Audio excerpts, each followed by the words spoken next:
सभी बेरोजगार लोगों को नमस्कार।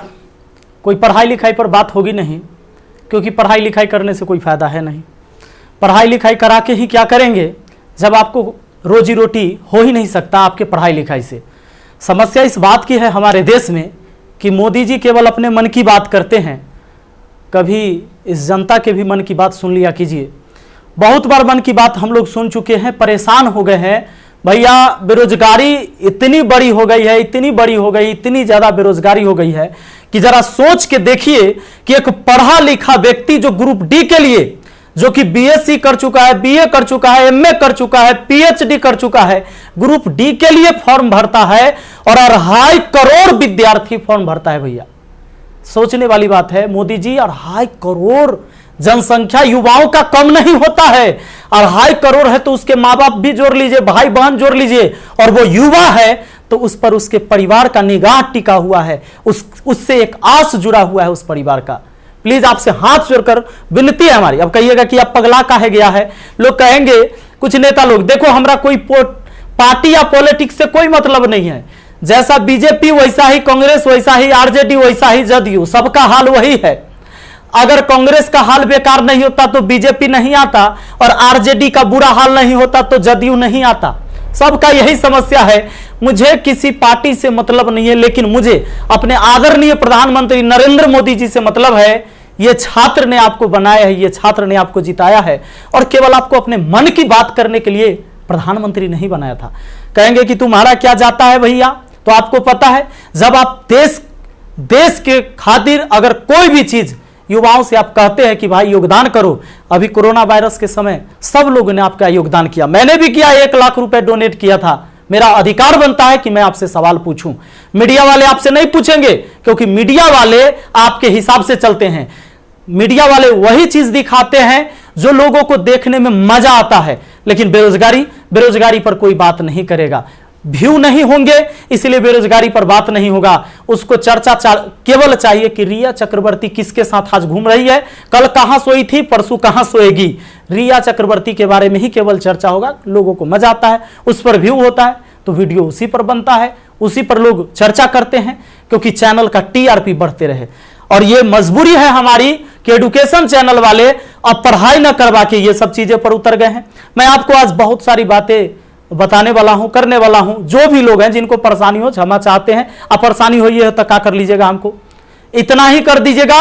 कभी गोली मार देगा कोई तो याद रखिएगा, इतिहास जब लिखा जाएगा तो मरने वालों में लिखा जाएगा, भागने वाले और बिकने वालों में नहीं होगा। सीधी सी बात है। अब ये बेरोजगारी की आलम यह है भैया कि अब आपको बता देते हैं, पढ़े लिखे लोग 2.5 करोड़ स्टूडेंट जो रेलवे का फॉर्म भरता है, जिसमें 500 रुपए सरकार लेती है। इस तरह से टोटल 12.5 अरब होता है रुपया, यानी कि 12 अरब 50 करोड़। बात समझ में आ रहा है? हमें समझ में आ रहा है। चूंकि मैथ का मैं टीचर हूं तो मुझे समझ में आता है। हमारा गांव में 5 रुपए ब्याज चलता है मोदी जी, 5 रुपए सैकड़ा महीना का ब्याज चलता है। 3 रुपए मान लेते हैं कि मोटा रकम है तो 3 रुपए। अब 3 रुपए से हमने निकाला 3% से महीना का, चूंकि महीना में ब्याज चलता है गांव में, तो इस तरह से 12 महीना में 36% हुआ, 2 साल में 72% हुआ, और ये 12.5 अरब का जो ब्याज हुआ वो 9 अरब हुआ। 2 साल आप लटका दिए रेलवे वाला फॉर्म भरवा के लड़का सबको 500 रुपया लेके। अब आप कहिएगा कि एग्जाम के बाद तो हम पैसा लौटा देते हैं, लेकिन बात यहां यह है कि पैसा तो आप लौटा दीजिएगा, 100 रुपया रख लीजिएगा, 400 लौटा दीजिएगा, लेकिन 2 साल में आपने बिजनेस कर लिया है 9 अरब का। भैया बहुत होता है 9 अरब, कोई साधारण बात नहीं है। अब देख लीजिए, आप कहेंगे कि इतना बकर बकर कर रहे हैं, भाई गरीब आदमी है। जब मेरे अकाउंट में केवल 1,23,000 रुपया था ना, तो 1 लाख रुपए हम पीएम केयर फंड में दिए थे। काहे जानते हैं? कि कोरोना से लड़ाई लड़िएगा ना, तो कोरोना से लड़ाई लड़िएगा तो देश हित में ही पैसा जाएगा।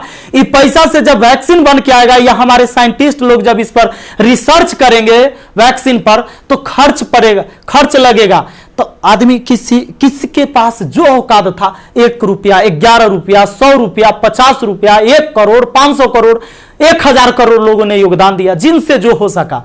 पूरा देश आपके साथ खड़ा था, आपके साथ खड़ा था, और याद रखिएगा कि ये युवा बेरोजगार रहेगा तो आपके विरुद्ध खड़ा होगा, भैया तख्ता पलट जाएगा। ये बात पक्का सुन लीजिए, कहा कि आज हम दिल से बात कर रहे, दिल से बात किए थे तब ना मदद किए थे।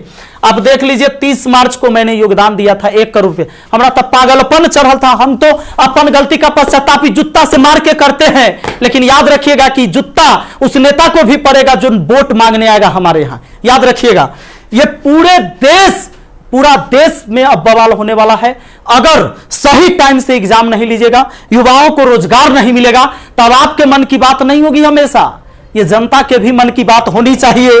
यहां पर आप नहीं, आपको पता चले तो जिन लोगों को बुरा लगता होगा सर्च कर लीजिएगा, प्रधानमंत्री राहत कोष में 1 लाख रुपए का योगदान दिया। मैथ मस्ती लिखिएगा, ये लाइन लिखिएगा, मैथ मस्ती लिखिएगा, जरूर आ जाएगा, आपको पता चल जाएगा। हमारा घर भी करकट का है और फिर भी अकाउंट में 1,23,000 था, 1 लाख रुपया डोनेट किए थे ताकि हमारे देश में खुशहाली आए और इस कोरोना वायरस से हमारा देश लड़े। ए भाई, वो बच्चा के पैसा दिया हुआ है, जो हम पढ़ाते हैं ना, वो वीडियो देखता है ना, वो व्यू होता है, उसे पैसा आता है, वो पैसा हम आपको दिए थे। पाप लगेगा ना, तो तनी ध्यान दीजिए यहां पर। ये देखिए, कहते हैं कथी कि स्थानीय खिलौने बनाकर आत्मनिर्भर भारत बनाइए। खिलौना तो हम बनल है, जैसे मन होता है आप खेल रहे हैं, जो आप कह रहे हैं लोग वही कर रहा है। अब हम कौन खिलौना बने? खिलौना तो जनता बन चुका है आप लोगों का। ये हमारे मोदी जी थे, ये हमारे नीतीश बाबू हैं। इनका चाल सुनिएगा, इनका चाल क्या है। अभी जब चुनाव आने वाला है तो बिहार पुलिस के बहाली निकाल देंगे, बिहार पुलिस के बहाली निकाल देंगे तो भारी संख्या में एग्जाम को करवा लेंगे, रिजल्ट नहीं देंगे। अब एग्जाम दे के लड़का फसल है कि अगर नीतीश जी नहीं आते हैं तो फिर आगे रिजल्ट नहीं आएगा, कोई ना कोई बवाल। चूंकि बिहार में कोई एग्जाम जो है ये ना है कि साफ सुथरा से हो। आप देख रहे हैं बिहार एसएससी का एग्जाम कितना साल में हुआ है, आदमी बूढ़ा गया, जवानी में दिया था एग्जाम और रिजल्ट आते थे बूढ़ा जाएगा। अब चूंकि बिहार में एग्जाम ऐसी होता है, तो ये क्या होगा कि रिजल्ट होगा चुनाव के बाद, मजबूरन फिर नीतीश कुमार जी को चुनेंगे, शिक्षक के बहाली आ जाएगा, बिहार पुलिस के बहाली आ जाएगा, सारे बहाली, दरोगा सब के बहाली आएगा। ये कब होगा? चुनाव के टाइम में भैया। तो नीतीश जी का जो ये था, इसमें इन्होंने कहा कि नल जल का रख रखाव करने के लिए वार्डों को 2-2 हजार रुपया मिलेगा। हे प्रभु, ये 2-2 हजार कहला दे रहे हैं, नल जल के दशा दिखा दें। 33,000 करोड़, 33,000 करोड़ रुपया आपने बिहार में नल जल पर खर्चा कर दिया। आज आपको असलियत हम दिखाते हैं, इस वीडियो में देखिएगा आप लोग जरूर।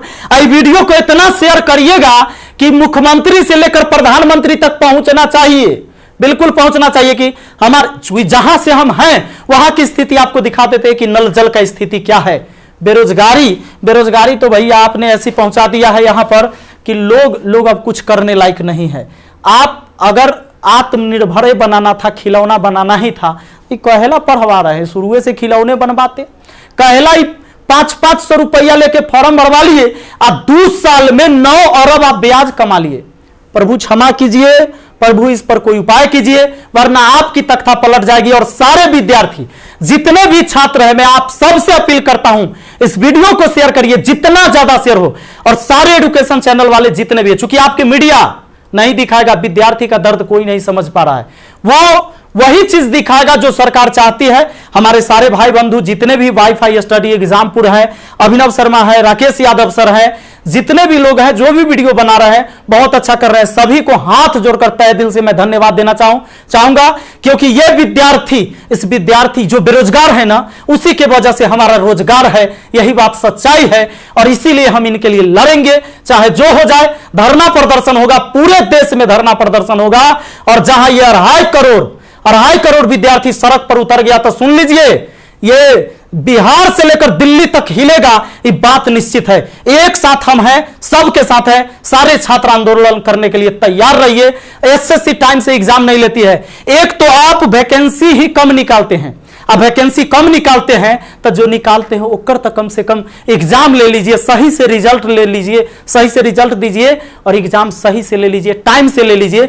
एक शेड्यूल बना दीजिए, जैसे मैट्रिक का एग्जाम होता है, 12th का एग्जाम होता है कि इस महीने में होगा, इस महीने में रिजल्ट होगा। उसी तरह एसएससी का भी एग्जाम होना चाहिए, रेलवे का भी एग्जाम होना चाहिए। आपको जितने सीट पर लेना है, लेकिन इसका एक टाइम फिक्स होना चाहिए।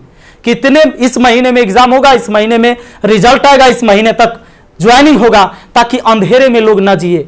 हे प्रभु, ये पाप लगेगा अगर इस युवाओं के साथ गरीब के बच्चा ना जनरल कंपटीशन के तैयारी करता है, आर्मी के तैयारी करता है, गरीब के बच्चा जाता है, कम से कम एकरा साथ इतना अन्याय ना कीजिए। ये पाप का घड़ा भर चुका है। मैंने अपने सर पर जूता मारा है। अगर वोट मांगने मेरे एरिया में आइएगा, हम जूता मारेंगे आप लोग को, ये बात पक्का कह देते हैं। आई वीडियो शेयर होना चाहिए। आप सबको इस बात के लिए मैं कहना चाहूंगा कि आप शेयर करिए, इस वीडियो को पहुंचाइए, जहां तक हो सके इसको पहुंचना चाहिए। और हर व्यक्ति आपसे हाथ जोड़कर विनती है कि हल्ला बोल ये नारा लगाइए और सब लोग पहुंचाइए, सब लोग वीडियो बनाइए, जितने भी एजुकेशन से जुड़े हुए हैं, क्योंकि कोई मीडिया वाला आपको दिखाने वाला ये नहीं है। और बस यही बात कहना चाहेंगे और जल्दी आग के तरह इस वीडियो को फैलाइए। और ज्यादा कुछ नहीं बोलेंगे। बेरोजगारी इतना बढ़ गया है कि आप सब कुछ समझ ही रहे हैं।